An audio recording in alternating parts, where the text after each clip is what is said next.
একদিন এক জঙ্গলের একটা বট গাছে একটা পায়রা বসে বসে আনন্দে তার ডিমে তা দিচ্ছিল।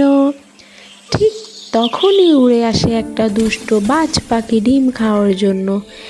পায়রাটি ভয় পেলেও পিছপা হয়নি, সমস্ত শক্তি দিয়ে তার ডিম রক্ষা করে। একদিন ডিম ফুটে বাচ্চা বের হয়, কিন্তু পায়রার মনে বাজ পাখির ভয় থেকেই থাকে। সে তার বাচ্চাকে মুখে করে নিয়ে নিরাপদ আশ্রয় খুঁজতে থাকে। একদিন নদীর মাঝখানে একটা আঙ্গুর গাছে একটা বাসা বানায় এবং তার বাচ্চাদের সেই বাসায় রেখে নিরাপদে থাকে। একদিন ঝড়ো হাওয়া বয় এবং পাখির বাচ্চাগুলো পানিতে পড়ে যায়।